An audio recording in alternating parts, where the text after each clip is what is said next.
Ya, baik. Halo, Assalamualaikum warahmatullahi wabarakatuh. Selamat pagi, sahabat Biners dimanapun Anda berada. Apa kabarnya semuanya? Tetap semangat selalu walau ini hari libur ya guys ya. Oke, di video kali ini saya akan berbagi informasi terkait dengan Pi Network kembali, yaitu tentang fakta yang terjadi di lapangan saat ini terkait dengan KYC yang ditolak, kemudian mainnet terbuka pun mainnetnya lama gitu ya. Nah, di sini teman-teman saya menemukan sebuah artikel ataupun pencerahan yaitu di salah satu grup Pi Network Purwokerto. Ya, barangkali teman-teman ada yang belum bergabung ataupun tidak bergabung di grup ini, dan yang sudah bergabung di grup ini ataupun yang memalas membaca gitu ya teman-teman, karena tertumpuk dengan postingan-postingan yang lain gitu ya, jadi tidak sempat membaca dengan cermat. Nah, di sini saya penting untuk meneruskan ke Anda semuanya. Jadi simak baik-baik terkait dengan fakta penting tentang Pi Network, yaitu KYC yang ditolak dan mainnet terbuka yang tertunda yang harus diketahui oleh semua perintis ya. Jadi jangan skip video ini, tetap stay tune dan dengarkan teman-teman ya. Oke, saya bacakan di sini ada sebuah penjelasan terkait dengan Pi Network ya. Oke. Nah, di sini bagi teman-teman yang belum mengetahui, simak baik-baik, jangan di-skip videonya supaya teman-teman itu tidak gagal paham dan mengerti ya dengan project Pi Network yang saat ini kita jalankan. Oke, Pi Network adalah proyek cryptocurrency yang dibangun oleh Dr. Nicholas Kokalis ya dan tim teknologi blockchain, ekonomi dan pakar bisnis ya. Tujuannya adalah untuk memperkenalkan cryptocurrency kepada orang-orang yang belum pernah terlibat dalam dunia blockchain sebelumnya dan membuatnya mudah digunakan untuk semua orang di seluruh dunia ya. Nah, salah satu cara Pi Network memperkenalkan cryptocurrency kepada orang-orang adalah melalui konsep penambangan ya yang unik gitu. Proses penambangan Pi Network dilakukan melalui aplikasi seluler yang mudah digunakan dan dapat diakses oleh siapa saja. Dengan menggunakan aplikasi Pi Network, pengguna dapat menambang Pi dengan mengklik tombol menambang setiap 24 jam. Penambangan di Pi Network tidak memerlukan perangkat keras khusus atau daya komputasi yang besar seperti cryptocurrency lainnya ya. Cukup pakai handphone aja, teman-teman bisa menambang Pi Coin ya. Ini memungkinkan siapapun untuk menjadi bagian dari Pi Network dan memperoleh Pi tanpa harus memiliki perangkat keras khusus ya. Namun untuk menjaga keutuhan Pi Network, pengguna diharuskan melalui proses KYC ya atau Know Your Customer. Proses KYC mengharuskan pengguna untuk memberikan informasi pribadi dan mengidentifikasi diri mereka sebelum mereka dapat menambang Pi ya. Nah, proses ini itu bertujuan untuk mencegah aktivitas penipuan dan memastikan bahwa pengguna terdaftar adalah orang sungguhan ya guys ya. Kemudian Pi Network juga memiliki sistem rujukan yang memungkinkan pengguna mengundang teman mereka untuk bergabung dan menambang koin Pi. Setiap kali seorang teman mendaftar melalui undangan pengguna, baik pengguna maupun teman tersebut akan mendapatkan bonus koin Pi ya. Ini memungkinkan pengguna untuk mendapatkan lebih banyak koin Pi dan memperluas jaringan Pi Network ya. Nah, saat ini Pi Network itu masih dalam tahap pengembangan atau biasa disebut closed mainnet dan belum diluncurkan secara resmi ke publik.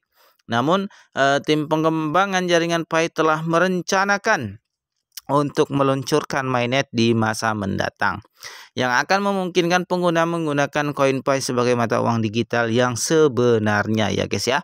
Nah, di dalam mainnet Pi Network akan memiliki jaringan blockchain sendiri yang memungkinkan pengguna melakukan transaksi Pi lebih cepat dan aman. Ya, itu dia guys ya. Nah, selain itu tim pengembangan Pi Network juga berencana untuk mengembangkan aplikasi dan layanan berbasis blockchain yang menggunakan koin Pi sebagai mata uangnya. Wah, keren ini guys ya. Ini memungkinkan pengguna Pi Network untuk menggunakan koin Pi untuk berbagai tujuan seperti pembayaran, pengiriman uang, investasi dan sebagainya lah ya. Nah, saat ini para penggunanya sendiri atau yang biasa disebut Pi Network atau Pioneers ya, project mengalami berbagai permasalahan. Nah, ini dia. Nah, terkait akun Pi Network-nya dan tidak sedikit perintis yang selalu menanyakan gitu ya pertanyaan yang sama setiap kali, baik dari proses KYC yang belum diterima ya. Kalau saya alhamdulillah saat KYC dulu ya itu 7 menit ya langsung approve ya teman-teman, artinya langsung diterima kalau saya. Dari sudut pandang strategis pengguna yang telah ditolak dari proses KYC Pi Network, hampir semua pioner di seluruh dunia saat ini sibuk dengan percakapan yang dimainkan setiap hari. Pertanyaan ini setiap hari kita dengar, dan kenapa hampir setiap hari kita mendengar pertanyaan ini? Mungkin karena banyak dari kita yang sudah tidak sabar ingin cepat kaya dari proyek gratis ini guys ya. Tidak ada salahnya, tapi kita harus tahu awalnya guys. Konsep pertama seperti proyek jaringan Pi yang saat ini kami ikuti. Mengenai pertanyaan dari para perintis di seluruh dunia yang masih bingung dan mendekati kecemasan, di sini Anda akan menemukan jawaban yang tepat. Jangan khawatir dan jangan ragu. Berikut salah satu jawaban yang sudah dijawab oleh salah satu akun komunitas terbesar di dunia, mengutip artikel Hoka News ya dari postingan yang dibagikan oleh akun @doris_sinspa ya di Twitter. Sangat jelas menjawab kegelisahan dan keraguan dari semua pertanyaan yang sering ditanyakan. Jawaban yang dibagikan adalah sebagai berikut. Ini dari jawaban Doris ya di akun Twitternya. Kata Doris nih ya, saya selalu menerima pertanyaan berikut yang diajukan perintis kepada saya katanya ya. Nah, saya jawab di sini. Perhatikan, ini hanya sudut pandang pribadi saya, tidak mewakili core team katanya ya. Nah, kata Doris, mengapa KYC saya tertunda lama? Mengapa saya tidak bisa lulus KYC? Jawaban saya adalah, ini kata Doris loh ya. Ini Doris ini salah satu pioner dari, kalau nggak salah, dari Vietnam atau Cina gitu ya. Tapi dia ini tanggapan pribadinya ya, asumsi pribadi, bukan dari core team ya teman-teman. Sekali lagi, ini dia tanggapan dari pribadinya, bukan dari core team. Nah, tahun lalu kata Doris ya, core team perlu menguji teknologi KYC dan beberapa dokumen mungkin salah katanya ya. Dan ada alasan lain yang menurut saya sebagai berikut. Segala jenis bisnis atau proyek harus mengendalikan risiko untuk melindungi bisnis atau proyek berhasil. Pi Network tidak luar biasa. Lihatlah catatan Pi Browser Blockchain. Anda harus menyadari sesuatu. Mungkin ini Pi Network luar biasa gitu ya. Nah, pertukaran di bawah meja ke fiat sangat luas dan kuat. Jika setiap orang memiliki Pi di dompet mereka dan perintis tidak memiliki harga aman yang bersatu, banyak perintis akan menjualnya dengan harga yang sangat rendah karena mereka mendapatkannya secara gratis dan mereka sangat membutuhkan uang tunai. Mereka tidak menyadari berapa banyak kerusakan proyek. Satu-satunya solusi adalah semua perintis meningkatkan kognisi Anda dan memahami perilaku Anda penting untuk melindungi proyek. Jika jenis transaksi ini menurun, resiko untuk memindahkan Pi akan berkurang. Saat ini KYC memiliki dua jenis, salah satunya adalah dengan sepenuhnya melewati KYC dan menunggu migrasi. Jenis lainnya adalah KYC lulus sementara dan waktu migrasi tidak dikonfirmasi sampai resikonya berkurang. Kalau menurut saya ini, saya yang kategori kedua guys, KYC-nya cepat tapi migrasinya lama. Ya, inilah alasan mengapa kami melakukan banyak pendidikan di masyarakat untuk membantu perintis menghormati peraturan core team. Jangan jual Pi Anda di bawah meja katanya. Ini akan menunda KYC dan kecepatan migrasi. Keterlambatan mereka bukan karena core team. Jika Anda sangat ingin mendapatkan Pi di dompet Anda, tanyakan pada diri sendiri. Mengapa Anda cemas? Apakah itu karena Anda ingin menjual sekarang? Jika iya, penundaan itu hanya untuk para perintis seperti Anda yang ingin berjualan sekarang katanya. Jika Anda ingin cepat, ubah pikiran Anda sekarang. Yang kedua, kapan core team membuka mainnet? Akankah 28 Juni? Apakah akan menunggu 1 atau 2 tahun lagi? Mengapa core team tidak bisa membuka mainnet? Jawaban saya adalah, kata Doris loh ya.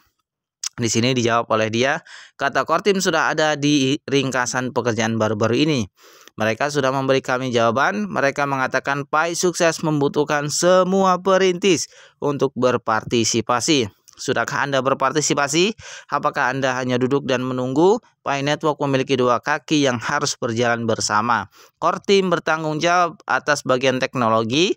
Mereka melakukan pekerjaan dengan baik dan hampir selesai, tapi bagian perintis belum diselesaikan.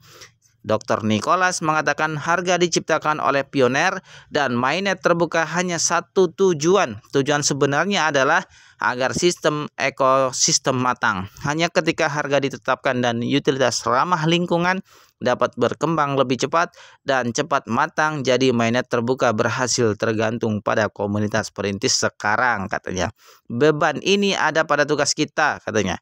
Jika core team dapat membuat mainnet terbuka berhasil tanpa partisipasi perintis, saya yakin mereka telah membukanya 1 tahun sebelumnya, katanya. Core Team lah yang menginvestasikan sejumlah besar uang, bukan kami, katanya. Mereka menanggung resiko dan tanggung jawab yang besar. Jika Anda ingin membuka mainnet lebih awal, Anda harus melakukan apa yang Core Team minta kami lakukan. Sudahkah Anda mengambil video 10 detik di media sosial? Sudahkah Anda membuat keputusan untuk tidak melakukan pertukaran fiat di bawah meja? Sudahkah Anda menyalurkan semua energi positif ke komunitas Anda? Atau Anda menyampaikan banyak hal negatif di komunitas Anda untuk dikeluhkan? Saya harap Anda memahami logikanya dengan baik. Jangan lakukan hal-hal yang menyeret mainnet terbuka tetapi mengeluh core team menyeretnya, katanya ya. Kemudian dengan jawaban yang sudah terjawab dari Doris tadi, semua bisa membantu pioner semua dan tahu lebih banyak tentang konsep proyek Pi Network ya. Ada beberapa fitur dan konsep unik yang membedakan Pi Network dari proyek cryptocurrency lainnya. Berikut adalah beberapa fitur dan konsep penting dalam Pi Network yang harus diketahui oleh perintis. Yang pertama, konsep halving. Ya, konsep ini mirip dengan Bitcoin, yaitu setiap 4 tahun jumlah Pi yang bisa ditambang akan berkurang. Halving ini pertama di jaringan Pi akan terjadi pada 31 Maret 2024. Jumlah Pi yang dapat ditambang akan dikurangi menjadi 0,4 Pi per penambangan ya. Kemudian yang kedua, Pi Network tidak menggunakan sistem Proof of Work atau POW ya, atau Proof of Stake atau POS seperti cryptocurrency lainnya, melainkan menggunakan algoritma konsensus yang disebut Proof of Authenticity ya, atau POA ya. Algoritma POA mengharuskan pengguna untuk memberikan kontribusi aktif ke jaringan Pi untuk memvalidasi transaksi. Yang ketiga, konsep supply beredar. Dalam jaringan Pi ini, jumlah Pi yang telah diproduksi tidak selalu beredar atau tersedia untuk digunakan.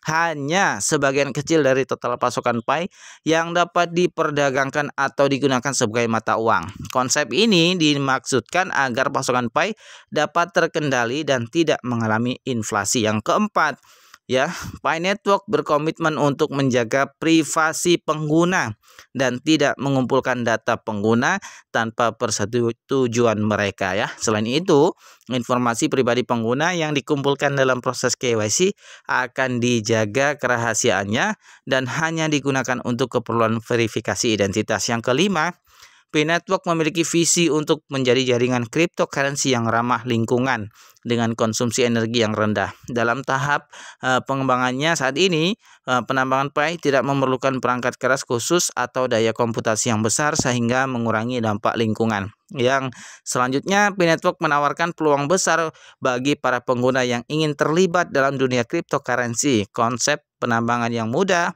dan sistem rujukan yang sederhana membuat Pi Network dapat diakses oleh siapa saja. Nah, selain itu, visi dan komitmen Pi Network untuk menjaga privasi pengguna dan mengurangi dampak lingkungan juga patut diapresiasi.